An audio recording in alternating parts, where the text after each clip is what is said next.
비트코인은 지난 10년 동안 최초의 암호화폐, 그리고 암호화폐의 대장 역할을 수행함으로써 많은 사람들에게 주목을 받아왔습니다. 하지만 이와 동시에 비트코인이 갖고 있는 여러 한계점은 아직은 화폐로 사용되기에 많은 문제가 있다는 것을 보여주기도 하였습니다. 특히 비트코인의 블록 크기 및 확장성 문제는 커뮤니티 내에서 많은 논의가 이루어진 동시에 많은 논란을 일으키기도 하였습니다. 이 비트코인의 블록 크기 및 확장성 문제를 해결하기 위한 일련의 과정들을 이해하는 것은 알트코인의 역사를 이해하기 위한 필수적인 과정이라고 할 수 있어요. 그리고 무엇보다 비트코인이 못한 화폐로서의 역할을 과연 어떤 알트코인이 할 것인지를 알기 위해 매우 중요하다고 할 수 있습니다. 그래서 오늘 영상을 모두 시청하시고 동시에 100% 이해까지 하신다면 비트코인의 아성을 이어받을 수 있는 알트코인은 무엇인지 알아볼 수 있는 인사이트를 얻게 되실 거라 말씀을 드립니다.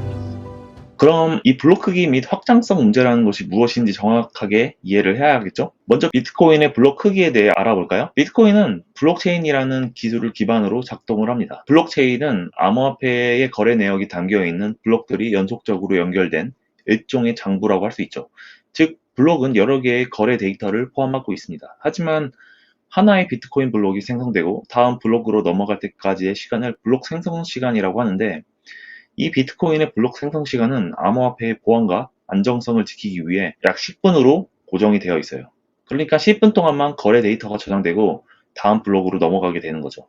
비트코인 블록체인의 초기 설계에서는 각 블록의 크기를 1MB로 제한했습니다. 이 1MB 크기의 블록에는 약 2000개의 거래를 저장할 수 있었어요. 하지만 10분 이내에 2000개 이내의 거래 데이터만 저장된다면 아무런 문제가 발생하지 않았죠. 이는 비트코인이 처음 시작할 때는 충분했지만 시간이 지나면서 비트코인의 인기가 높아지고 거래량이 증가하면서 문제가 발생하기 시작했습니다. 만약 갑자기 비트코인의 거래량이 많아져서 10분이 채 되기도 전에 3000개의 거래 데이터가 발생했다고 해보죠. 그럼 2000개의 거래 데이터가 블록에 저장된 후 1000개의 거래 데이터는 다음 블록이 생성되기 전까지 대기를 해야 하는 문제가 발생하게 되겠죠. 약 최대 10분까지 대기를 해야 될 수 있겠죠. 만약 5000개의 거래 데이터가 발생한다면 마지막 1000개의 거래 데이터는 최대 20분까지 기다리게 되는 일이 발생할 수도 있겠죠. 물건을 구매하기 위해 결제를 시도하고 10분, 20분 후에 거래를 확인할 수 있다면 화폐로서의 기능을 수행할 수 있을까요? 따라서 비트코인의 확장성 문제란 비트코인 네트워크가 많은 거래를 처리하는 능력에 대한 문제입니다. 블록 크기가 1MB로 제한되어 있다 보니 많은 거래가 한꺼번에 발생하면서 블록에 담기지 못한 거래가 대기열에 쌓이게 되고, 이렇게 되면 거래를 처리하는 시간이 길어지고 거래 수수료도 높아질 수가 있죠. 쉽게 말해 비트코인 네트워크가 너무 많은 거래를 처리하기에 용량이 부족한 상황이 발생하는 것이라고 할 수 있습니다. 그럼 비트코인 커뮤니티가 이 블록 크기 및 확장성 문제를 해결하기 위해 어떤 과정을 거쳤는지 본격적으로 알아보도록 할게요. 2009년 비트코인이 탄생한 이후 2010년대 초반까지만 해도 비트코인의 블록 크기는 전혀 문제가 되지 않았어요. 블록 크기가 1MB로 고정되어 있었지만 이는 당시의 거래량을 처리하는 데 충분했습니다. 하지만 2010년대 중반에 들어서면서 비트코인의 인기가 급증했고 거래량이 크게 증가하기 시작했습니다. 이 시점부터 네트워크 혼잡과 거래 지연이 발생하기 시작했습니다. 블록 생성 시간이 도래하기 전에 이미 블록이 가득 차면서 일부 거래 데이터는 블록에 포함되지 못하고 대기열에 남아있게 되었습니다. 따라서 2015년도부터 비트코인 커뮤니티 내에서 블록 크기 제한을 늘려야 한다는 논의가 본격화되기 시작하죠. 이때부터 역사의 길이 남을 디지털 화폐 전쟁의 서막이 오르게 됩니다. 비트코인 개발자들 사이에서는 비트코인의 확장성 문제를 해결하는 방법을 두고 두 진영이 대립각을 세우게 되었는데요. 즉, 블록 크기를 늘려야 한다는 의견과 현재의 블록 크기를 유지하면서 다른 기술적 해결책을 찾아야 한다는 의견이 대립을 했습니다. 어느 진영의 의견이 맞다고 명확하게 이야기할 수 없는 이유가 각 진영 모두 각자의 주관과 논리를 가지고 있었기 때문이죠. 블록 크기를 늘려야 한다는 의견을 가진 진영은 현재 1MB 블록 크기로는 증가하는 거래량을 처리하기에 충분하지 않다고 주장했습니다. 따라서 블록 크기를 늘리면 거래 대기 시간이 줄어들고 거래 수수료도 낮아질 수 있다고 주장했습니다. 또 다른 진영에서는 블록 크기를 유지하면서 다른 기술적 해결책을 찾아야 한다는 의견을 주장했죠. 이 진영에서는 단순히 블록 크기만 늘리는 것은 오히려 탈중앙화가 훼손되고 네트워크 안정성이 저하될 수 있다고 주장했습니다. 따라서 세그윗이나 라이트닝 네트워크와 같이 메인 블록체인 외에 별도의 레이어를 사용하는 기술적인 해결책이 필요하다고 주장했죠. 어느 진영이 맞고 틀리다고 이야기할 수 있는 그런 상황이 아니었어요. 하지만 이 대립의 결론은 의외로 엉뚱한 곳으로부터 결정이 되었는데요. 이 비트코인의 탈중앙화 원칙에 의하면 이러한 중대한 시스템의 변경 사항은 블록체인 네트워크 내 구성원의 가반 합의를 득해야 했죠. 비트코인의 네트워크 구성원이 누구죠? 바로 비트코인을 채굴하는 채굴자들이었죠. 결국 개발자들이 침튀기며 싸고 있는 동안 채굴자들은 책상에 앉아서 계산기를 두들기며 자신들의 경제적 이익을 따져보고 있었죠. 당시 비트코인을 채굴하고 있는 채굴자들 중에 가장 큰 비중을 차지하고 있던 채굴자가 바로 우리가 잘 알고 있는 우지한이라고 하는 인물인데요. 이 우지한이 비트코인의 역사에서 빠질래야 빠질 수가 없는 그런 인물인데요. 이 우지한이 운영하고 있는 회사가 있었는데 바로 비트메인이라는 회사였죠. 그리고 이 회사에서 파는 물건은 다름 아닌 전용 비트코인 채굴기였죠. 이 전용 채굴기에는 에이직 부스트라는 하드웨어 기술이 사용되는데 GPU 클러스터보다도 우수한 성능을 가지고 있어서 전 세계로 불티나게 팔리는 상황이었죠. 그런데 비트코인의 블록 크기를 변경하지 않고 별도 기술을 적용하는 것은 즉 세그윗이나 라이트닝 네트워크 같은 기술은 이 에이직 부스트 기술과 호환이 되지 않아 채굴기의 성능이 악화된다는 치명적인 문제를 가지고 있었어요. 따라서 이 우지한을 필두로 한 채굴업자들은 블록 크기를 늘리자는 진영에 손을 들어주게 됩니다. 이후로 두 진영 간의 대립은 더 악화되어 당시 비트코인의 가격이 반토막까지 나는 상황이 일어나게 됩니다. 이로 인해 이 채굴업자들은 비트코인 투자자들에게 엄청난 욕과 손가락질을 받게 되었죠. 그리고 다양한 이해관계자들 사이에서 세그윗의 필요성에 대한 합의가 이루어지게 되면서 비트코인 커뮤니티의 개발자들, 기업, 그리고 많은 사용자들이 세그윗을 지지하게 되었어요. 결국 비트메인과 우지한이 당시 상당한 채굴 파워를 가지고 있음에도 불구하고 세그윗을 적용하는 데 합의를 하게 되죠. 하지만 우지한을 필두로 한 채굴 세력은 여기서 멈추지 않고 2017년 8월 비트코인 하드포크를 통해 비트코인 캐시라는 새로운 암호화폐를 탄생시켰습니다. 여기서 하드포크라고 하는 것은 시스템의 규칙이 바뀌어 새로운 규칙으로 시스템을 동작시키기 위해 기존 시스템을 복사한 후 새롭게 시스템을 만드는 방법입니다. 하드포크를 정확하게 이해하기 위해서는 저의 이전 영상을 참고해 주시면 될 것 같고요. 결국 비트코인 캐시는 블록 크기를 1MB에서 8MB로 늘려 더 많은 거래를 처리할 수 있게 했습니다. 이렇게 우지한이 만든 비트코인 캐시의 시대가 한동안 열리게 되죠. 당시 비트코인 코어 개발자 중 우지한과 함께 비트코인 캐시를 탄생시키게 한 인물이 등장하게 되는데요. 그의 이름은 아마우리 세쳇, 우지한과 함께 비트코인 화폐 전쟁에 아주 중요한 역할을 하게 되는 인물이죠. 우지한과 아마우리 세쳇은 기존 비트코인 코어 개발팀의 분열로 쪼개진 개발자들을 모아 새로운 개발팀을 결성하게 됩니다. 이른바 비트코인 ABC 팀의 탄생이죠. 여기서 ABC는 Adjustable Block Size Cap의 약자로 비트코인의 블록 크기를 확장하는 진영의 개발팀을 말하죠. 아마우리 세쳇은 ABC팀의 수장으로서 한동안 비트코인 캐시를 개발하며 팀을 이끌어갑니다. 그는 자비로운 독재자라는 별칭에서 볼 수 있듯이 그의 강한 주장은 종종 커뮤니티 내에서 다른 주장과 갈등을 빚기도 하였습니다. 결국 얼마 가지 않아 다시 커뮤니티는 다른 주장을 하는 두 개의 진영으로 갈라지게 되는데요.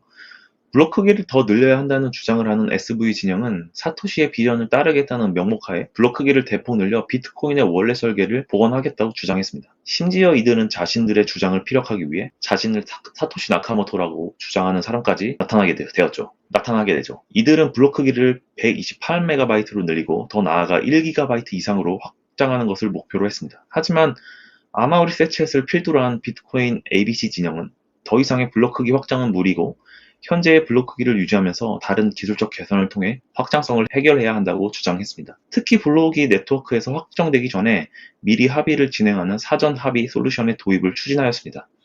사전 합의 기술은 네트워크의 안정성을 높이고 버려지는 블록, 일명 고화 블록을 줄이기 위한 방법으로 제한되어 비트코인 속도를 획기적으로 확장할 수 있는 방법 중 하나였습니다. 그러나 이러한 그의 접근 방식은 비트코인의 기본 원칙을 훼손한다는 이유로 SV 진영으로부터 강한 반대를 받아왔습니다. 결국 또 한 번의 하드포크를 진행하게 되고 이는 비트코인 SV를 탄생시키죠.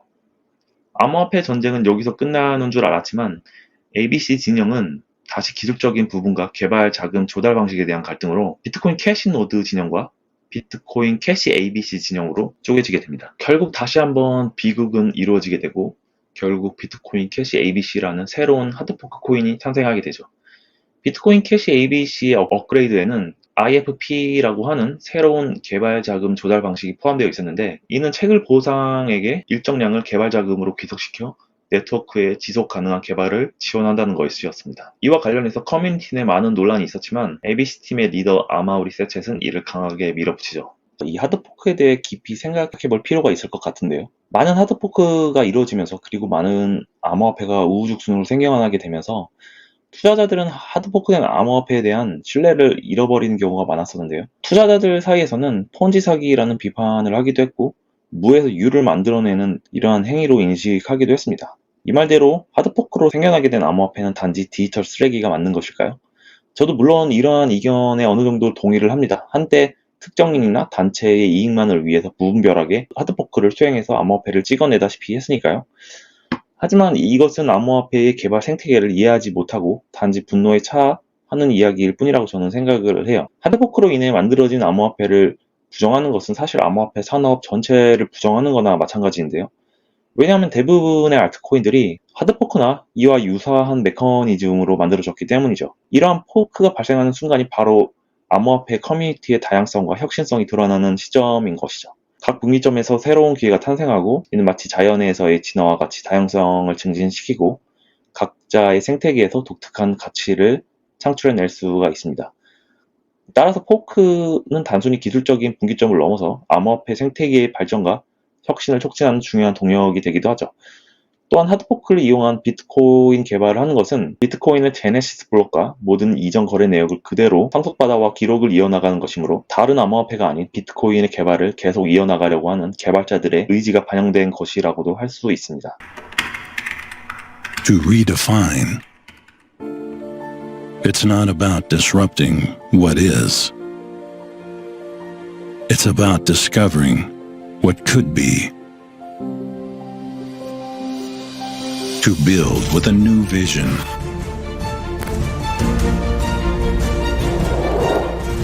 To innovate with new ideas. We are calling it iPhone. To challenge what is set in stone. To stand against the majority. To do the unthinkable. It's one small step for man, And to achieve the impossible. one giant leap for mankind. The journey is never easy. Setbacks. Desperate moments. Unforeseen casualties. But those who take the journey are the ones that push us forward. I don't ever give up. I mean, I'd have to be dead or completely incapacitated. To redefine is to imagine, to liberate, to innovate.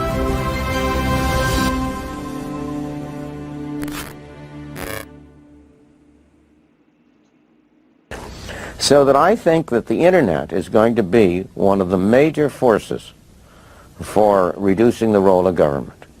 The one thing that's missing, but that will soon be developed, is a reliable eCash. 비트코인 캐시노드와 비트코인 캐시 ABC로 하드포크가 된 후 2020년 11월 15일 오후 9시경 마침내 비트코인 캐시 ABC는 지금 보신 영상의 오픈과 함께 eCash라는 새로운 이름으로 리브랜딩되며 새로운 암호화폐의 시작을 알리게 되었습니다. 이 eCash라는 네이밍은 여러 가지 비하인드 스토리가 있었는데 당시 비트코인 캐시 ABC라는 이름이 너무 길기도 했었고 비트코인 캐시에서 하드포크로 생겨났기 때문에 비트코인 캐시 부산물이라는 뜻으로 비켓동이라는 별명으로 불리기도 했었어요. 그리고 eCash라는 이름이 상업적으로 사용된 게 이때가 처음은 아니었고요. 1990년 암호학의 아버지라고 불린 데이비드 차움이라는 암호학자가 설립한 디지캐시라는 전자화폐 법인 기업체에서 거래 익명성 보존을 목적으로 한 최초의 상업적 암호화폐를 만들었고 이 이름이 바로 eCash였죠. 당시 eCash는 블록체인 기술이 사용된 것이 아니어서 기술적으로 완벽한 화폐 기능을 수행하지는 못했어요.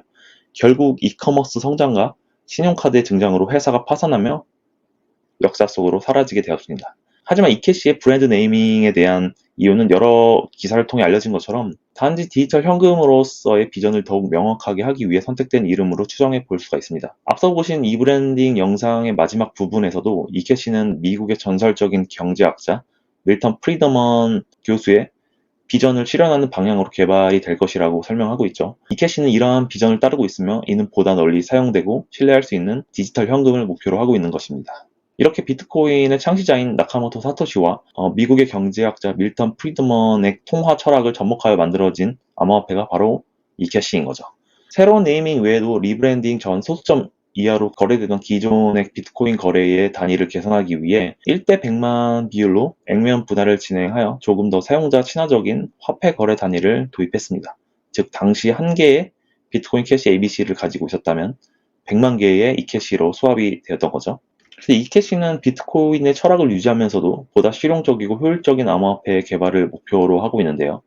즉 비트코인의 장점은 그대로 차용하고 단점은 보완하고자 노력을 하였습니다. 비트코인의 경우 거래 속도 및 확장성 문제가 가장 큰 단점으로 꼽혔는데요. 따라서 이캐시는 기존의 비트코인 작업증명 합의 메커니즘 위에 아발란체라고 하는 별도의 합의 메커니즘 레이어를 추가로 도입함으로써 거래 속도와 확장성 문제를 획기적으로 해결하고 있습니다. 그리고 기존 비트코인의 경우 일반 사용자가 사용하기에는 여전히 기술적 어려움이 허들로 존재하는 편이었었는데요.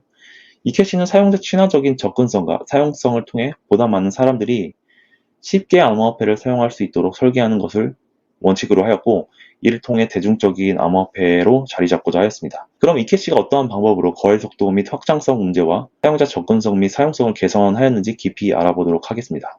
아발란체 합의 메커니즘은 2018년에 로켓팀이라고 하는 익명의 팀이 작성한 논문에서 처음으로 소개가 되었습니다.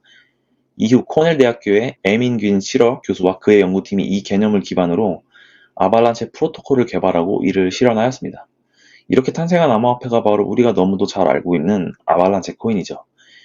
이캐시 개발 초기에 관련해서 투자자들의 많은 혼동이 있었는데 다시 정리를 하면 이캐시와 아발란체 코인 간의 연관성은 단지 같은 아발란체라는 합의 메커니즘을 사용했다는 점일 뿐이죠. 기술적인 연동관계는 아직까지는 없다고 할 수 있습니다. 이캐시의 리드 개발자 아마우리 세쳇은 아발란체 논문이 발표된 이후 빠른 트랜잭션과 높은 확장성, 그리고 강력한 보안성에 매료되었고 이후 이캐시를 진정한 디지털 현금으로 만들기 위해 아발란체 합의 메커니즘의 도입을 결정하게 되었습니다. 아발란체를 한국말로 해석하면 눈사태인데요. 실제로 이 아발란체 합의 메커니즘의 동작 방식을 이해하려면 눈사태가 일어나는 과정을 상상해 보시면 더 이해하기 쉬울 거예요. 눈사태가 실제로 어떻게 일어나나요? 산 꼭대기나 아니면 중턱에서 아주 작은 변동이나 움직임으로 시작돼서 점차 커지면서 전체 눈사태로 확산을 하잖아요. 즉 아주 작은 변화가 주변에 영향을 미쳐 연쇄 반응을 일으키고 결국 대규모의 변화를 유발하게 되죠. 아발란체 합의 메커니즘도 이와 유사하게 동작을 하는데요. 먼저 선택된 노드가 무작위로 선택한 이웃 노드들의 상태를 기반으로 자신의 상태를 결정하는 서브 샘플링이라는 동작과 이를 지속적으로 반복 수행하는 반복 샘플링을 수행하게 됩니다. 블록체인 네트워크 전체가 동일한 상태에 도달할 때까지 이 두 가지 샘플링 작업을 반복 수행하게 되는 거죠. 이때 중요한 것은 선택된 이웃 노드들이 전체 네트워크를 대표할 수 있도록 충분히 무작위로 선택되어야 한다는 것인데요. 그리고 선택된 이웃 노드들의 다수결에 따라서 자신의 상태를 변경해야 한다는 것입니다. 그래야만 합의 메커니즘의 신뢰성과 정확성을 보장할 뿐만 아니라 선택된 노드들에 대한 공정성과 대표성을 확보할 수 있기 때문이죠. 이런 식으로 눈사태 현상과 유사하게 작은 변화가 네트워크 전체에 연쇄적으로 확산되기 때문에 빠르고 효율적으로 네트워크 합의에 도달하게 됩니다. 또한 비트코인이나 이더리움과 같이 리더 노드를 선정해서 합의를 이끌어내는 방법과는 달리 무작위로 이웃 노드를 선택함으로 특정 노드나 소수의 노드 그룹에 대한 공격을 방지할 수가 있습니다. 공격자가 네트워크의 특정 부분만을 타겟팅할 수 없게 되어 이는 전체 네트워크의 보안성이 강화되는 결과로 이어지게 되는 거죠. 현재 이캐시는 아발란체 합의 레이어가 개발 완료된 상태로 나카모토 작업 증명 합의 메커니즘과 아발란체 지분 증명 메커니즘이 동시에 동작하는 몇 안 되는 하이브리드 합의 메커니즘으로 동작되는 암호화폐라고 할 수가 있습니다. 그래서 현재는 원블록 파이널리티 기능과 사용자 스테이킹 보상 기능까지 개발이 완료된 상태로 이캐시의 이체 속도가 원블록 생성 이내로 개선된 상황이고요. 이 아발란체 합의 메커니즘이 지분 증명 방식으로 동작하기 때문에 누구나 이캐시를 소유하고 있다면 이캐시 블록체인 네트워크의 구성원으로 참여하여 보상을 받을 수가 있습니다. 저 또한 이캐시 스테이킹에 참여해서 차곡차곡 이캐시 수량을 모아가고 있습니다. 이제 마지막 단계인 사전 합의 기능 개발 완료를 앞두고 있는데, 이 사전 합의 기능은 네트워크 상에서 블록체인의 블록이 확정되기 전에 합의가 이루어져서 이체 거래 속도가 획기적으로 개선될 뿐만 아니라 네트워크상에서 버려지는 일명 고화 블록이 발생되지 않아 네트워크의 효율성 또한 상당히 개선될 것으로 예상을 하고 있습니다. 따라서 이 사전 합의 기능이 개발이 완료가 되면 이론상 초당 약 500만 건 이상의 거래 속도가 가능해져 이캐시가 궁극적으로 지향하는 세계 결제 화폐로 발돋움하게 될 것이라고 저는 생각하고 있습니다. 이제 접근성 및 사용성 측면에서 개발 진행 사항을 소개해 드릴 텐데요. 이캐시의 접근성 및 사용성은 모바일 이캐시 지갑인 캐시탭 안에 이 비트코인 캐시 ABC팀의 모든 노력과 개발 노하우가 담겨져 있다고 해도 과언이 아닐 정도인데요. 먼저 기존 비트코인이 지닌 소수점 이하 화폐 단위를 개선하여 정수 단위로 처리할 수 있는 기능을 제공하고요. 얘는 특히 미세한 금액의 거래가 빈번하게 발생하는 소액 결제에서 매우 유용하게 사용될 수가 있습니다. 그 다음은 이 토큰 기능인데, 이 토큰은 이캐시의 자체 토큰 메커니즘으로 이캐시 네트워크상에서 발행되고 관리되는 디지털 자산으로 사용이 될 수가 있습니다. 그래서 이캐시를 소유한 누구나 캐시탭을 통해 자기 자신만의 토큰을 생성하고 관리 전송할 수 있습니다. 더 나아가 이 토큰에서 더 확장된 형태인 NFT 기능도 최근 개발되었는데요. 현재는 이미지 한정으로 기능을 지원하고 있지만 향후 더 확장할 계획을 갖고 있습니다. 캐시탭을 통해 사용자는 NFT를 쉽게 보관하고 거래할 수 있고, 그리고 현재 개발 중인 NFT 마켓플레이스를 통해 머지않아 이캐시 기반의 다양한 NFT를 사고 팔 수 있는 환경이 제공이 될 예정입니다. 또한 캐시탭은 토큰 스왑 기능을 통해 사용자가 다양한 암호화폐와 디지털 자산을 손쉽게 교환할 수 있도록 합니다. 캐시탭 내에서 직접 스왑 기능을 제공함으로써 별도의 거래소를 이용할 필요 없이 간편하게 자산을 교환할 수가 있습니다.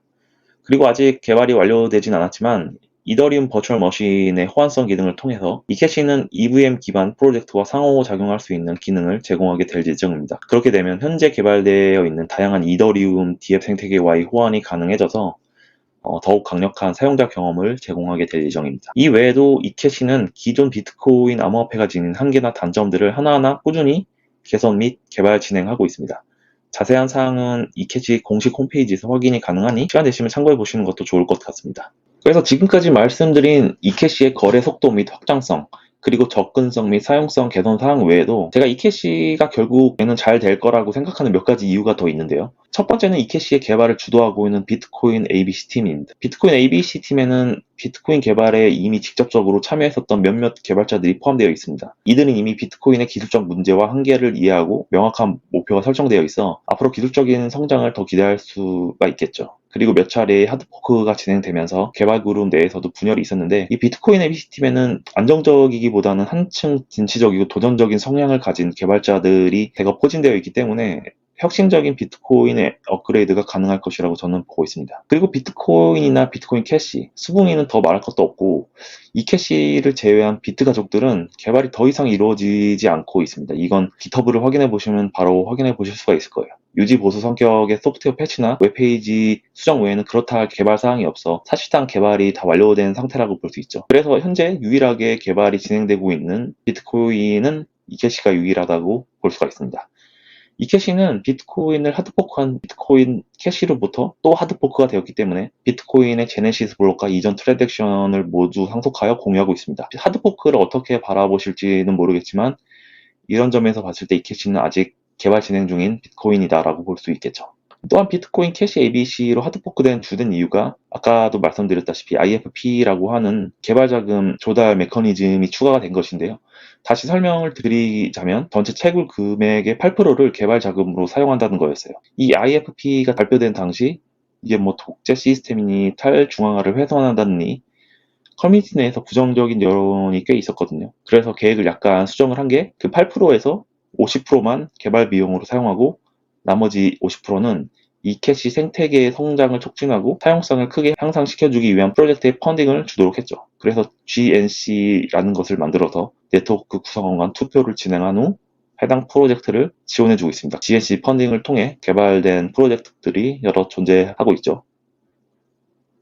저는 이 IFP에 대해서 비교적 긍정적으로 생각했던 게 블록체인의 수혜가 너무 채굴자 중심으로만 돌아가다 보니까 정작 개발자들은 지속적으로 암호화폐를 개발할 수 있는 동기가 없는 것도 사실이거든요. 물론 개발자들도 해당 암호화폐를 미리 많이 보유하고 있었고 했지만 모두가 그런 것도 아니고요. 개발자들에게도 개발이 지속될 수 있는 환경이 만들어져야 하고 이런 제도는 저도 정말 좋은 것 같다고 생각을 하고 있어요.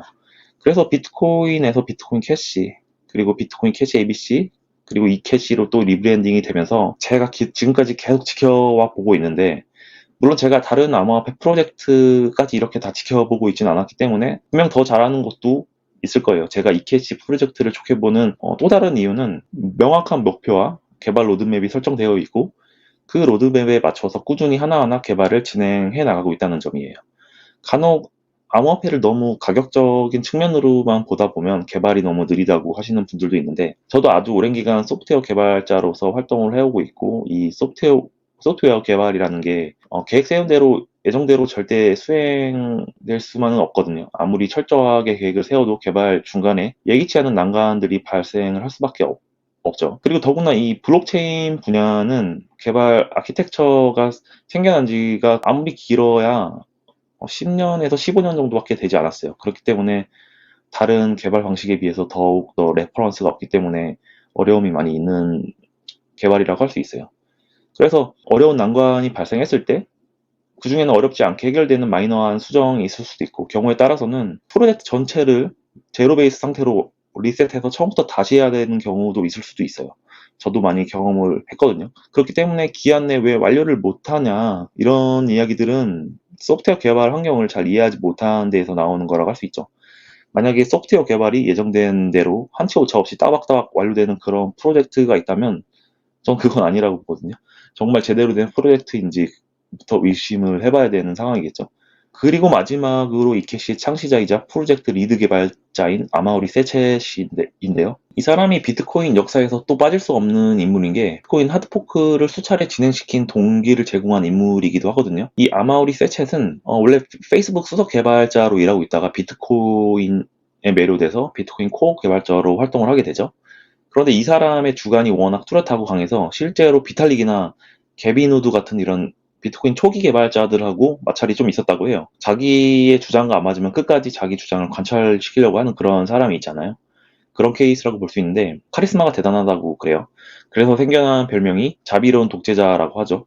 독재자이긴 한데 아무래도 대부분의 결정들이 악의적이지 않고 프로젝트의 성공만을 목표로 했기 때문에 커뮤니티로부터 존경도 동시에 받았다고 해요. 그래서 이 자비롭다는 수식어가 붙게 되지 않았나 생각을 하고 있어요.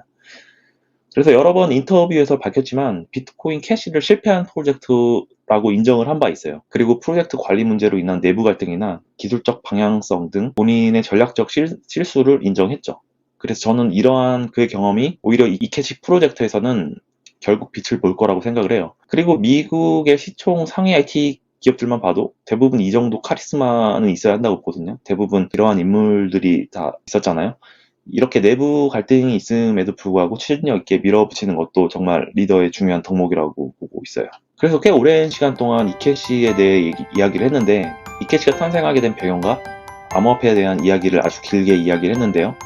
어쩌면 이 이캐시에 대해 감정이 좋지 않거나 다른 암호화폐를 홀딩하고 계시는 분들한테는 조금 보기 거북한 영상일 수도 있고 그렇다고 생각을 해요. 그런데 누구나 유튜브에서 암호화폐 이야기를 하시는 분들이라면 자신이 선택한 암호화폐에 대해서 많은 지식을 갖고 있고 좋게 보려고 하는 감정은 반드시 있을 거라고 생각해요. 그렇게 생각하고 있어요. 그래서 이캐시만 반드시 잘 되고 성공할 것이다 라고 이야기하는 건 절대 아니고 제 생각이 틀렸을 수도 있고 다른 목적을 가진 암호화폐가 더 끝까지 남아서 성공할 수도 있는 거죠. 그래서 오늘 이야기를 들으시고 너무 이캐시를 또 좋게 봐서 급하게 매수를 한다든지 그러시지는 마시고 지금 홀딩하고 계신 암호화폐가 있으시다면 계속 유지해 나가시는 것이 저는 좋다고 생각을 하고 있어요.